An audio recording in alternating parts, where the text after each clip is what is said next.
Everyone thinks that, okay, well, you keep your business, and your personal. But when business goes bad and you're involved with other people, you'd be amazed at how personal it gets, right? I mean, it gets personal, really personal, deeply personal. Welcome to the Smart Brand Marketing Podcast with your host, Tom, the Digital Architect Liebelt. Are you tired of spending money on marketing efforts that produce little or no results? Unable to decide whether internet marketing is right for your business? Want to take your brand to the next level but are unsure of what steps to take next? Hey, you're not alone. Join thousands of others in their pursuit of growing a profitable business and learning actionable strategies on how they can outperform brands that are older, bigger, and stronger. Where are you at? I'm in Atlanta right now. Where did you live when you were in the States? Yeah, so I grew up and lived most of my life in California. I spent about a year in Orlando, but I was mostly northern when I was younger and Southern California when I was a bit older. Orlando, huh? Where in Orlando? Because I was in Winter Park for a while. So I was at the nuclear power school. I lived there when I was in the Navy, going to school, prepping to be a nuclear electronics technician for the Navy. So I was there maybe just a little over a year going to school. Spent most of my time there because that school is pretty intense. Got to go out a little bit, but I was young. I was, 18. So that was, yeah. How do you go from nuclear to niche sites? I joined the Navy. My dad was in the Navy, and it seemed like kind of a good option. And I wasn't really exactly sure what I was going to do. And I woke up. It was actually late at night. I think it was 1 a.m. I remember running into my parents' room and telling them I'm joining the Navy. And so we had a quick conversation about it. And they said, "Sure, Justin, we'll see you in the morning if that's true." And I did. Actually, I joined on the buddy program. I was just going to the Navy with a buddy of mine from high school. He didn't go, and I went anyway. So I joined the Navy and I went to nuclear power school, to what was called an A school, and then I went to power school, ended up dropping out. So I was there a little over a year, and just the coursework was insane. So we were doing, it's called 35 TAC 5s, I think they called it. And we're basically, after your regular school day, which is like 8 or 9 hour days, you'd have to put in 35 hours extra and at least 5 hours a day, Monday through Friday. Whoa. So from like, I would go eat lunch or early lunch or dinner and then be back in the classroom because you can't study the stuff outside the classroom. I'd be back in the classroom from like 5 to 10 p.m. every night, Monday through Friday. And then on the weekends as well, we have to do extra study on the weekends. So normally we take like, half a day or 3/4 of a day off. And that was it. The rest of the time we're just studying. And because it's classified material, we had to do it in the building. So that was pretty rough. I ended up dropping out of that. Okay. Went to San Diego, and I was sonar tech. So I ended up doing sonar tech. I'd done a couple of, when I was attached to my ship, I did a couple of Westpac. So I'd done quite a bit of traveling, and I'd been, all over Asia, the Middle East a bit. And yeah, that was it. I really got the travel bug while I was in the Navy. I was like, wow, it's so amazing. The feeling when you step into a new country and there's just all this kind of hubbub going about and all this excitement. It really struck me as being amazing. And so I said, I want to do that again. So when I got out of the Navy, I said, well, I've got, GI Bill, college fund. I should finish school. And I'd done some classes while I was in the Navy.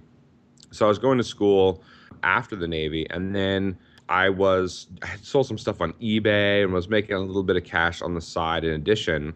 And my buddy Joe, who I'd had, quite a long-standing relationship with, we were friends. Mm-hmm. Was in the mortgage industry, so in real estate, and he was making some serious cash. So, I was asking him about it. I said, "So, what's going on with this? Like, what's the deal? Can you get me in?" And he said, "Yeah, sure." So he put in a good word for me, and I went to go work at the company he was working at, where we were basically selling mortgages. And it was a great insight into, how to sell stuff and that. So, God, this is old stuff, man. This is back in the day. Is this like before the whole boom or like during the boom when you got into the mortgage industry? Yeah, this is during. So I'd say this is 2004, probably 2004. And then so Joe and I did that for a while. He made some cash and then went to go live out his dream in Brazil. This may be 2006. Okay. No, 2005. So he went down to live in Brazil for 9 months or something. While he was gone, I'd gotten another guy into the industry and we were working together. We actually left that company and we're working for another company, working a much more open environment. And so I talked to Joe about this, setting up our own mortgage business while he's in Brazil. So, we were talking about meeting up and he said, why don't we meet up in Thailand? I said, great. I've been to Thailand. It's a crazy place. So I ended up going out with this dude and meeting Joe there in Thailand. And we had a blast. It took about a month and we kind of talked about what we wanted to do, set up a business. And when I got back, Joe went back to Brazil. I think he had to sell a property or something. He had some stuff he had to do. Right. The other soon-to-be business partner and I went about the business of setting up our own company.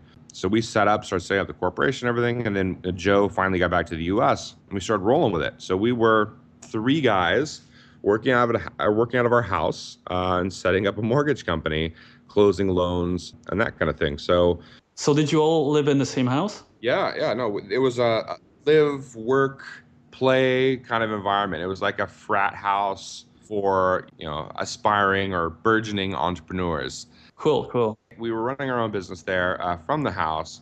Business started to get a bit slower. This is 2006, 2007. It was okay, but we said, we're sick of being sales guys ourselves. So why don't we bring on other salespeople to sell under us? That seems to be a better move, right? And we can really scale that.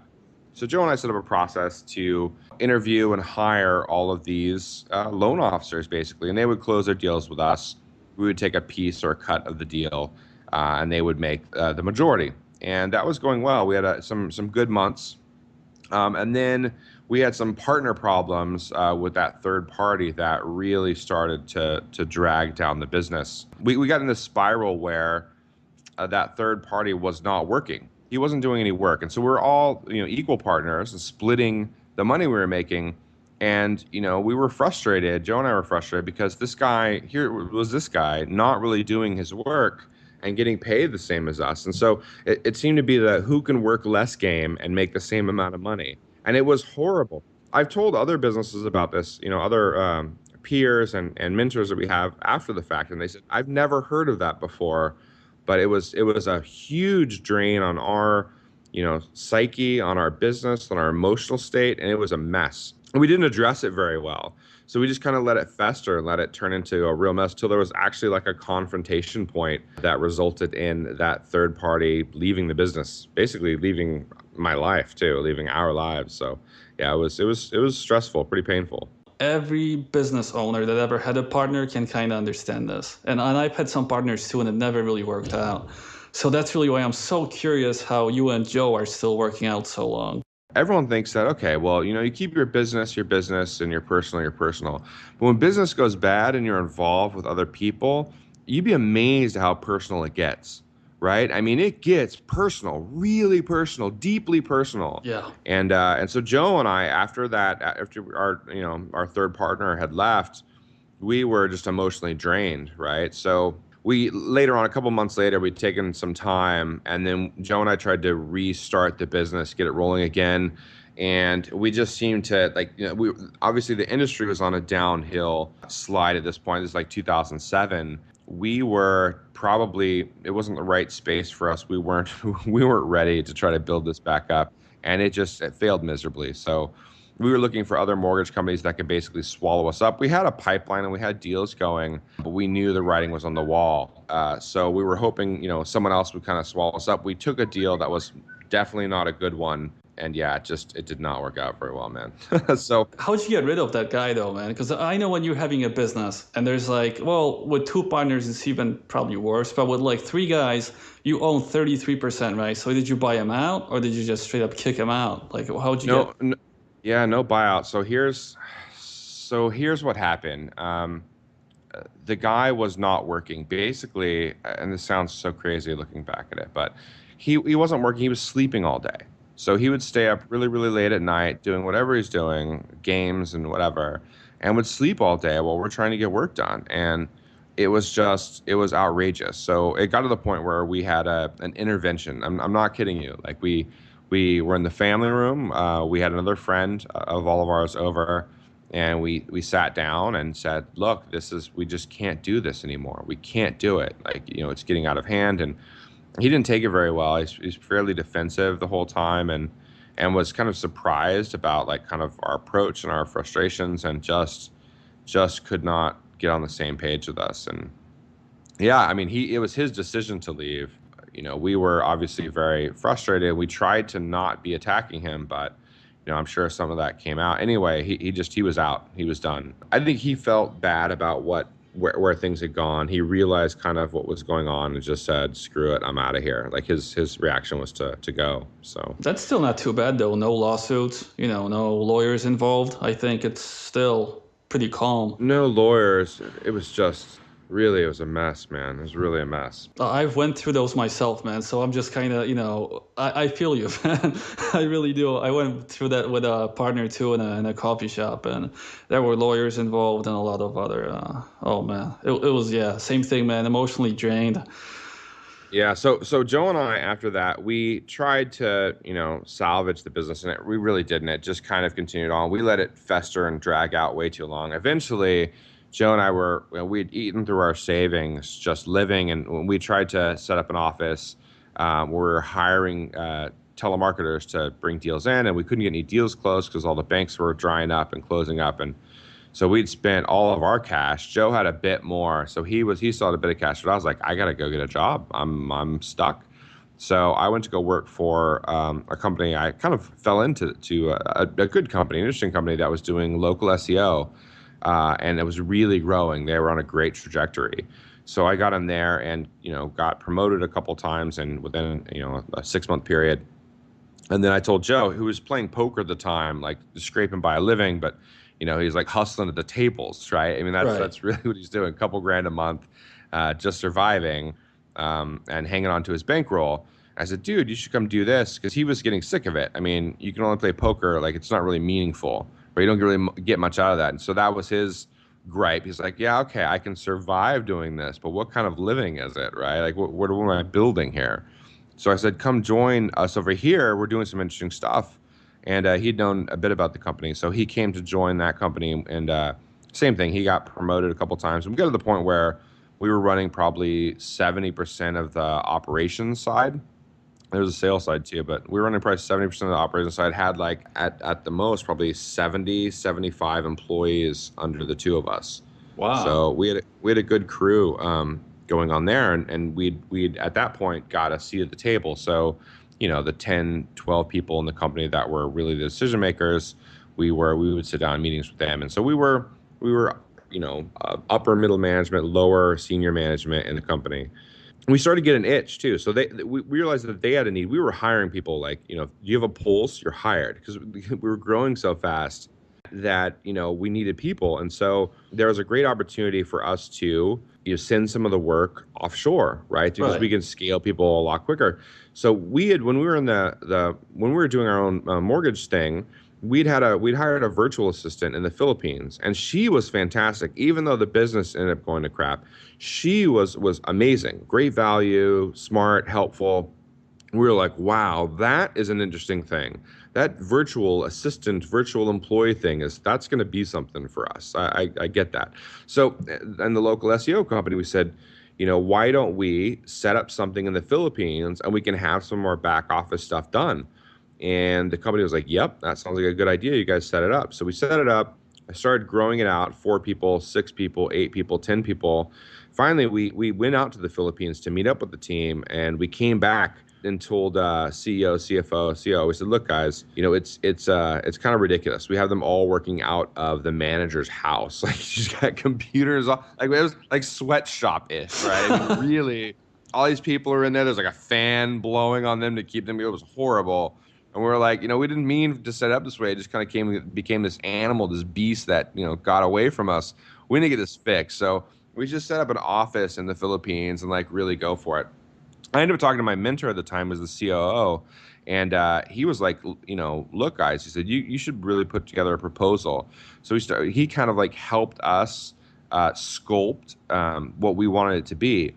Joe and I knew that we were ready at that point. We had built our, I think, courage back up. We'd built our entrepreneurial spirit was, moving on, and we were ready to get a business going again. So we thought this is an excellent opportunity for us to outsource ourselves and start working with our company. And so we took, I remember the day actually, I signed paperwork over basically effectively quitting my job.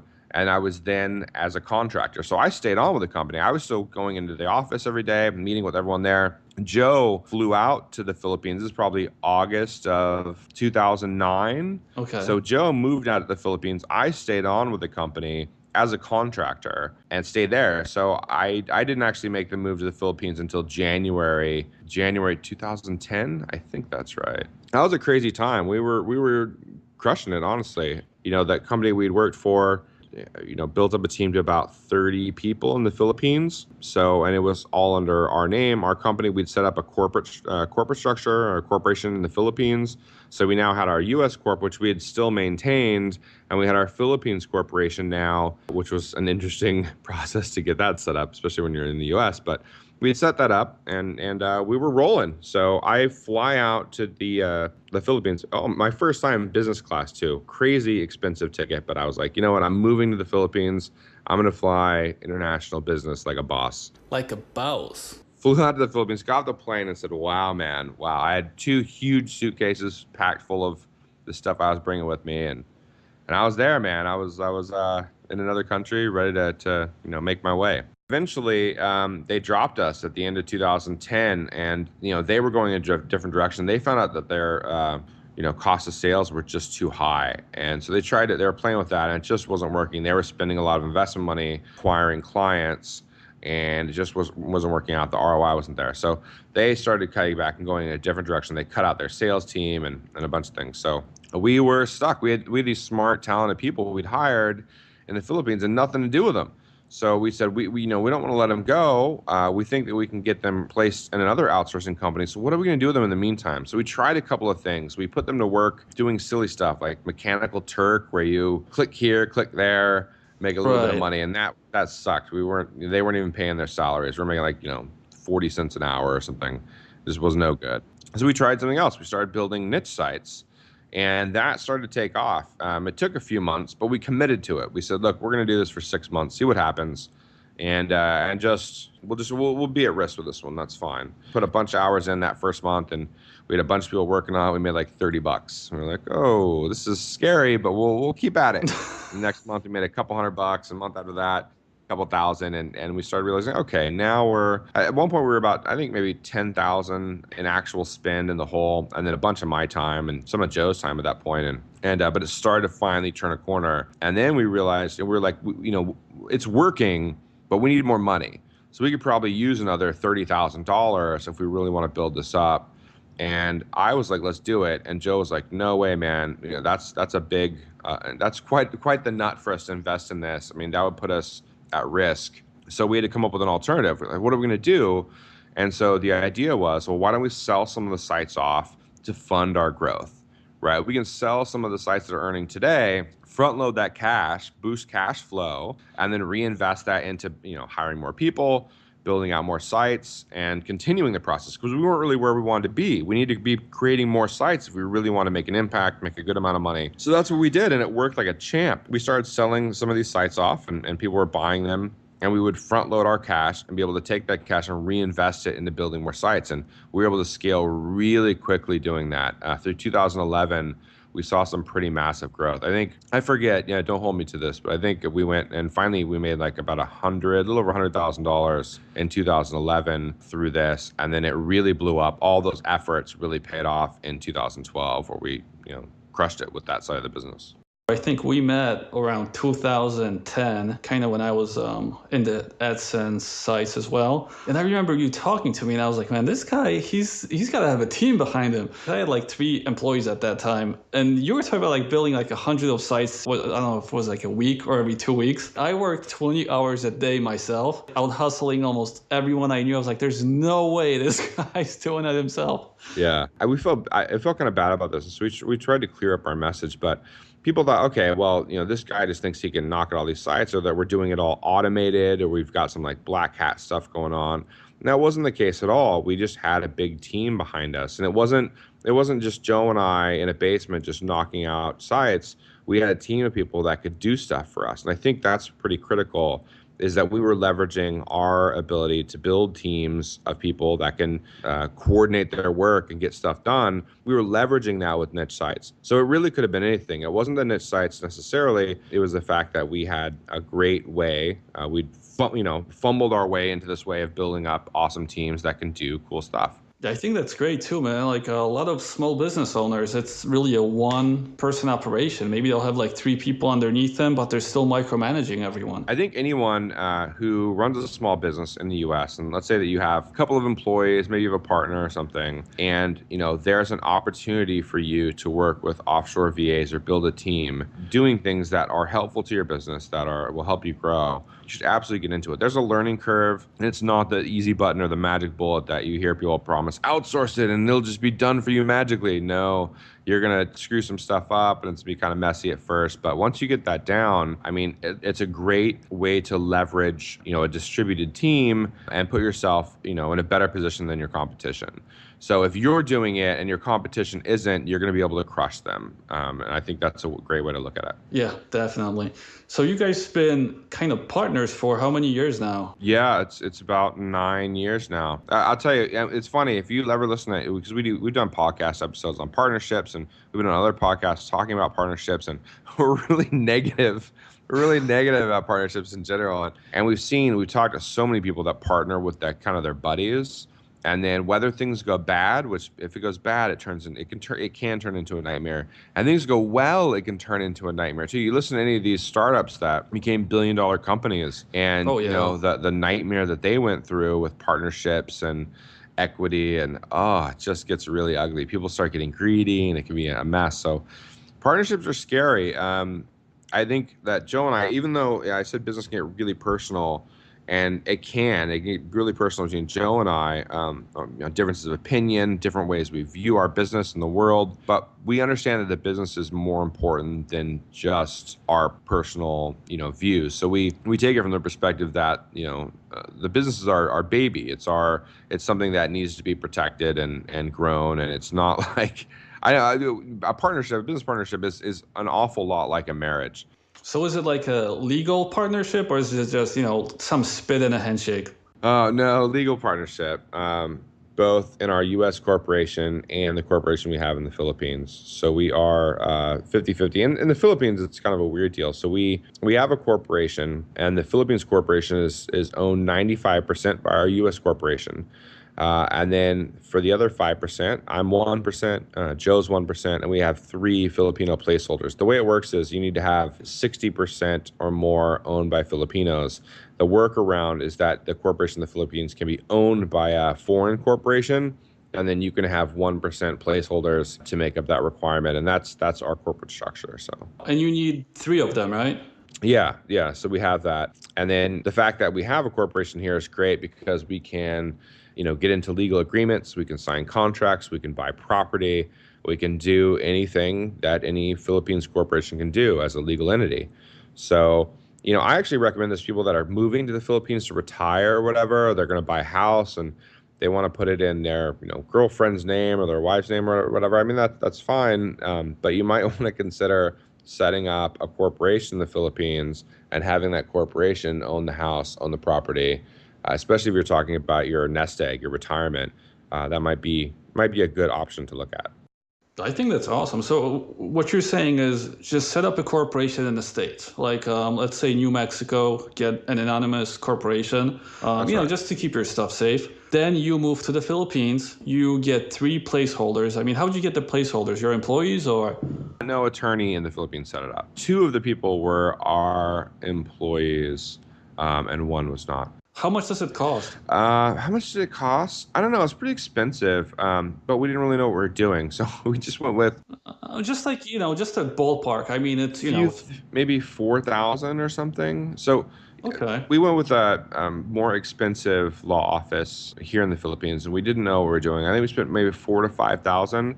I think you probably do it a lot cheaper, and if someone were smart, they would set up a business that specifically allows people to do that and focus on retirees and business owners that are coming over here. I think you could do well doing that. But Yeah, so we spent 4 or 5 grand. You could probably get away with if you can do it right. A couple grand, I'd imagine, $2,000-3,000. That's a whole different lifestyle someone could lead by taking that path. Absolutely, and now you have your corporation here in the Philippines. You can sign contracts, buy land, do whatever you want to do. That's cool. Yeah, I want to get back to this partnership though.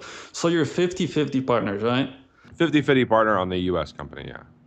So obviously, when you don't agree on something, there's really no one, right, to step in and I guess, I don't know, like take sides. How do you guys deal with that? You have to really cut out your ego. And there are times where I'm arguing for something passionately.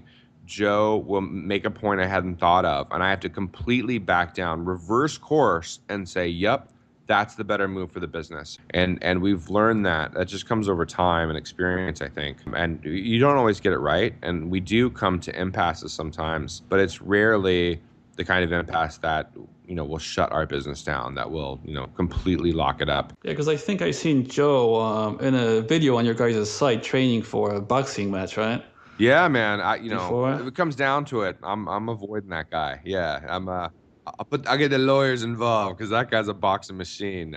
So I mean, that's one of the crazy things you can do in the Philippines is that there's a couple of buddies. There's him and another friend of ours that were talking about kind of doing some boxing, maybe taking a month in training, and they were gonna just fight in a local ring. And a couple of friends, we were gonna come and check it out. That'd be fun. And then it turns into this crazy thing. It starts getting bigger and bigger. And we had our team go check into renting out a gym that like can seat like 3,000 people. And we figured the price wasn't that bad. And so we started just setting that up and get a boxing ring. We started getting other matches. Finally, it turned into this crazy thing where we had a sponsor. We got on the radio. We had like a billboard up. It was insane, man. So we ended up having, I don't know, maybe 1,000, 1,200 people show to this event. It was free to the public, and then if you wanted VIP seats, you could go there. There were food and snacks you could buy. We had like I think 7 or 8 boxing matches completely with our buddies being the main event. Another friend of ours was announcing. It was insane. So we threw this crazy boxing event. It was a charity boxing event, so we actually gave. We didn't make any money on the deal, so the charities wouldn't got anything. So we just allotted some money for the charities afterwards. But this crazy boxing event, we're all there, and it's insane. We're all screaming, and it was just wild. We put that on. I think it cost us with sponsors and stuff. I think it cost us a few $1,000s. We were out of pocket on that, but it was just so much fun. I mean, it was a experience of a lifetime kind of thing. Yeah, that seemed epic, man. There was like people with signs like Joe. Oh, yeah.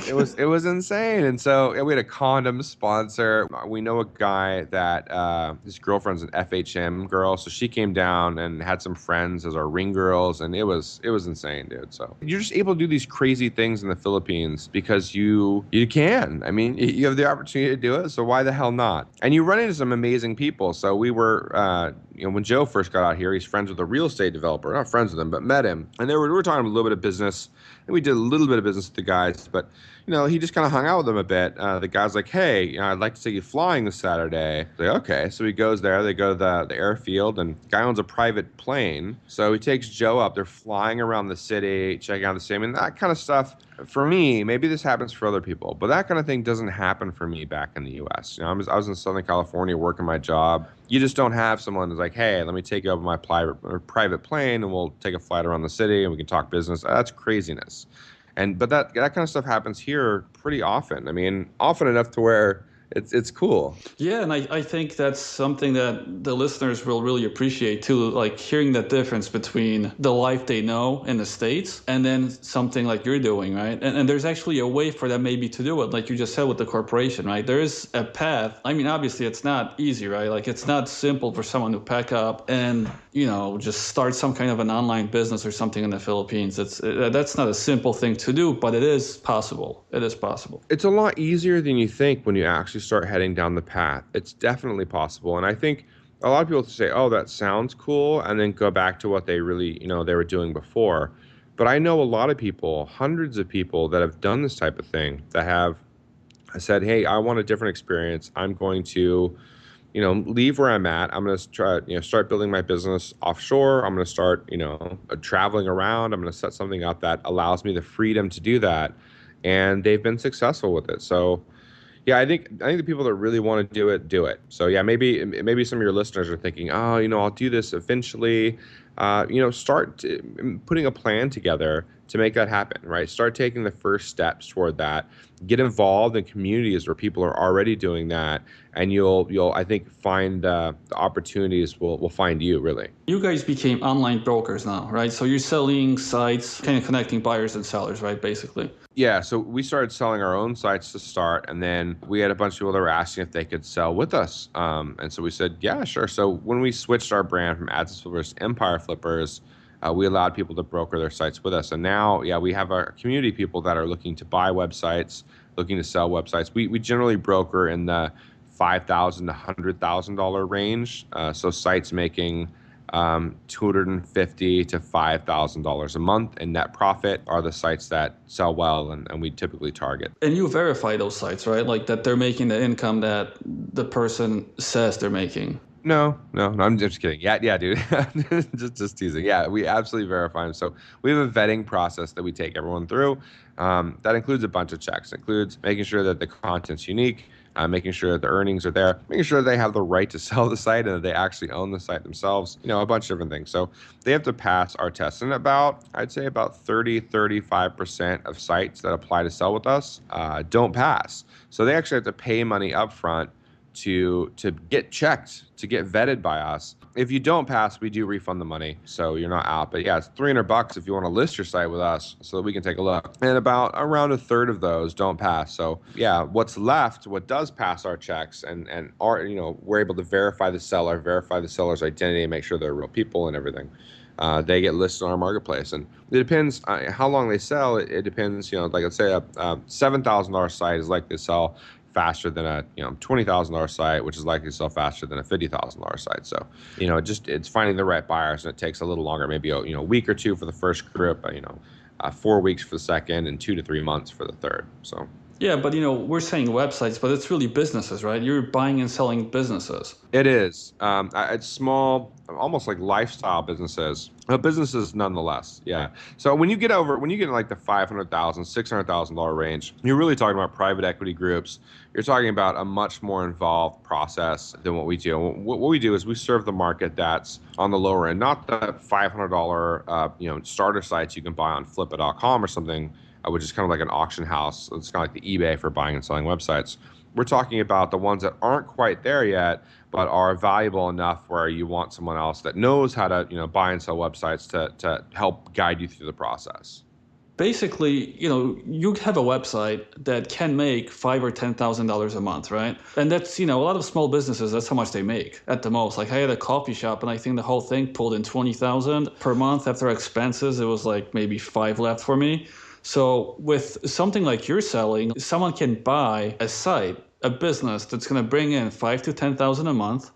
That's maybe fairly automated too. You got to work something though, like a couple hours. I mean, you probably need some training before that. Yeah. Here's an example. We've got a site right now for sale today. It makes $2,700 a month net. So that's the net profit on the site. It's for sale for $57,000, I think. And it makes its money through ads that are on the site, sells ebooks, training courses, and practice exams. So most of the money comes in through that, and then through some affiliates, which basically that means that on the site we sell third-party products, and then the site gets a piece of that income. So whenever someone buys that product, they maybe get 20%. And the actual product creator gets 80%, let's say. So that's how it makes its money. But the funny thing is that it's not location dependent. Like you don't have to be in San Diego and to do anything. You can be wherever you want. You sit on a beach in Bali and work on the site. So you could be, having content created. It's mostly self-contained. The only thing is every year, some of the books need to be redone. So we're selling it here in December, but the seller already has a plan for the 2014 books to be created. So that's already in process, and that will go to the buyer. So they'll have a good year with the new books, with the everything ready to roll.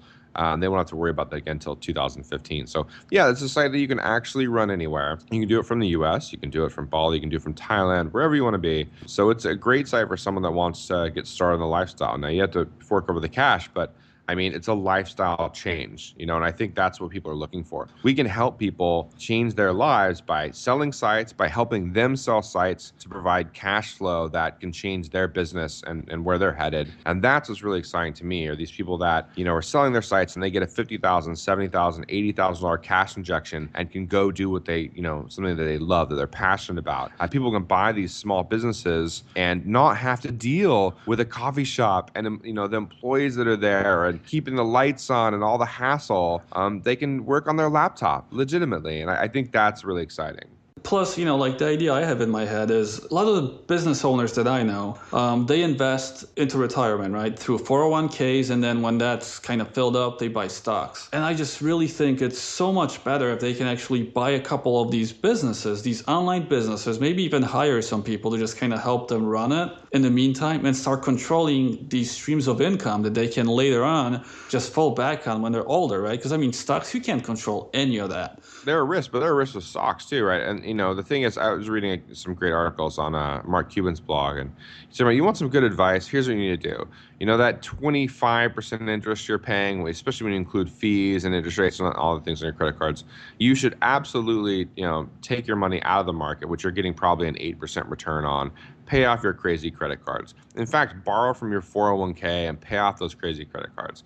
And I think a lot of people say, okay, well, I need investments, and they forget the fact that they're putting themselves in debt at a much higher interest rate than they need to be doing. With websites, I mean, we're getting crazy returns, but that's also indicative of crazy risks. Now, I would say the better your monetization structure and traffic sources, the more diversified your portfolio can get. So, for example, with this site in particular, it has a couple of different monetization sources. So it's a bit more diversified there, but the traffic is organic, right? So you might be able to do some paid traffic too. You'd have to test through that, but it's organic. So, for example, if Google changes their algorithm or something, it could crush your traffic.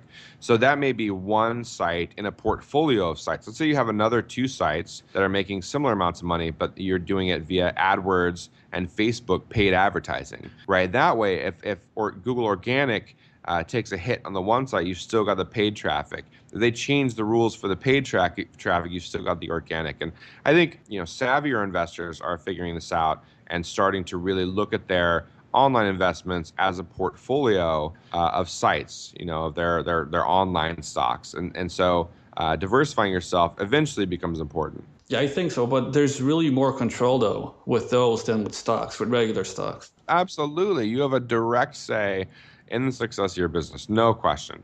And it's investing in sites that you own is investing in yourself. I'd much rather like it's silly. It is crazy for Joe and I to take any business funds and put them in any kind of like safer long-term investments. That is ridiculous. We get such a higher return by investing in our own business, and we take some risks, and we definitely have some projects that suck and that are losers.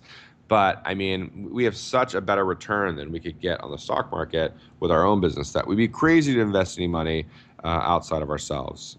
Let's say you buy a couple of sites and you kind of figure it out and you're starting to get into the game. You have a VA or two, or you and your wife or girlfriend like playing with the sites and tinkering with the sites. And you start to figure some stuff out. You move your way at buying more sites and you've got a nice little portfolio going. I mean, you have a direct impact over that. And that's the way to be. Yeah, and I just want to make a disclaimer. I don't get paid or any commission from anyone that buys anything from Justin. So this is just an idea that I've been really thinking. If you're going to invest in stocks, why not invest in a portfolio you have control over? I mean, that's really, I'm a control freak, like when it comes to where my money goes. And I just feel like the sites, yeah, you can just build up a really nice portfolio. Like you said, something that's paid, something that's organic, maybe something off Facebook. And it's your little stock thing, but you control it. That's what I really like. You control the output more than anything. Like, if some CEO steals something with, some company and the stocks lose value or some Enron thing happens, like you have no way of stopping that ever. Like you don't even see it coming. Yeah, Tom, your point of control is fantastic. I totally agree with it. And by the way, I do get paid if you buy anything from me. I'm just letting you know, so you can help. Yeah, you can help continue to fund my lifestyle and boxing events.